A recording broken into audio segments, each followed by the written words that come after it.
What's up everybody, Tech Chucker here, and today we're going to take a look at the Walgreens Exclusive Marvel Legends Punisher action figure. Now this is a really cool figure, I have to say. Number one, I love the Punisher, I love Frank Castle, I love the comics, so I had to have this figure. Obviously, if you are a Punisher fan, I think you need to have this figure. So let's go ahead and take a closer look and see if it is worth the trip to Walgreens, which is the only place, hint, hint, exclusive, in which you're going to be able to get this figure. All right, so the articulation on this figure is pretty decent. He can look up pretty much all the way, which is good. You can see here, and he can look pretty much all the way down. He can get his chin into his chest, which is great. I do want to note that the neck is a little bit tall, a little bit high, I would say, but he can look side to side without any issues. You can see here, no problems. And he has a pretty good amount of tilt ability in his neck, so I'm happy with that.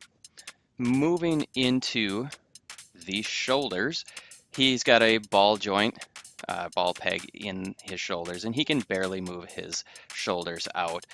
So that's a little disappointing. He has full rotation of the shoulders though, which is good.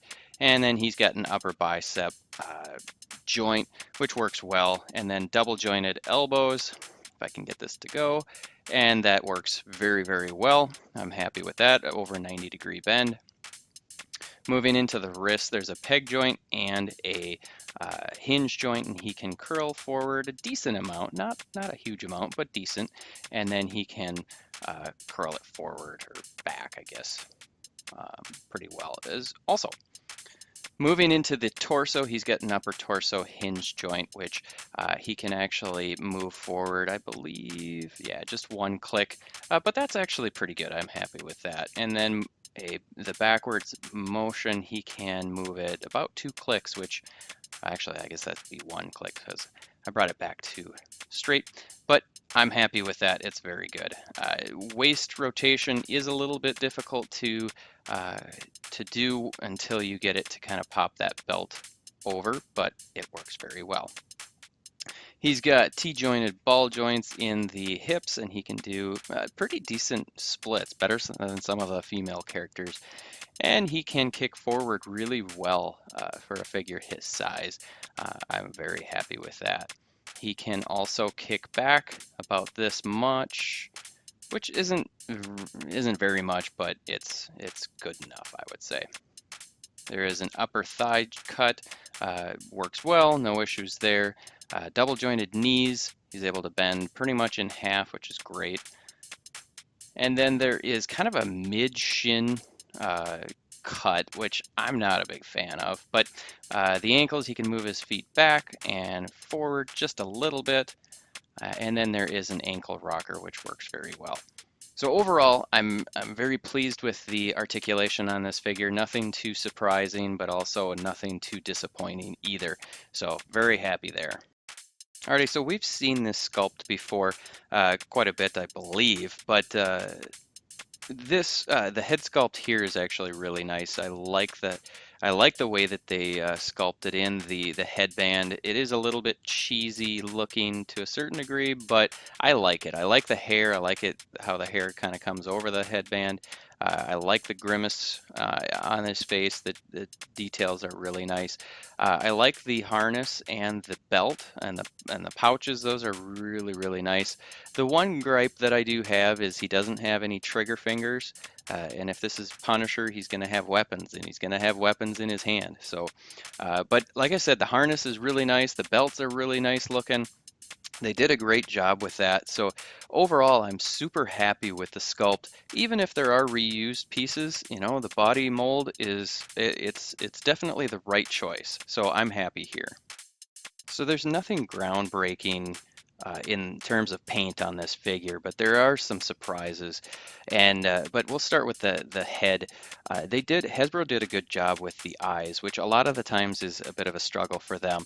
At least on mine, they did a good job. You can see there's a little bit of black that was falling or off on the eyebrows, but where I'm really surprised is this shoulder harness. And I don't know if the camera's going to show it, but you can see there's actual shading in that. And they did some shading on the pouches on the belt as well, which they never do. They seem to never get the straps, harnesses, holsters, whatever. They do not paint them. And they finally did on this figure. And to me, that is so much more important even than getting, shading on the body, which on the Punisher at least, I don't really think that there's a need for a lot of shading on the body. Yeah, it would be cool if they did have a little bit more, or if they had any. But the fact of the matter is they did a good job on the belt and the harness, and I'm super happy with that. The emblem, the skull on the chest is clean. It looks really good. So overall, I am more than pleased with the paint apps, even though it's still quite simple. I'm super happy with where they chose to put paint. All right, so an action figure just wouldn't be Punisher if he didn't have accessories and if he didn't have guns. And luckily, we get some. Number one to note is he, again, doesn't have trigger fingers, but he comes with this shotgun, which is a nice sculpt. We saw it with Deadpool. It is white, and I don't know. I'm not a fan of the color. I may actually repaint mine. I like the sculpt of it. It's a really cool gun, but a white gun is just not. I don't know.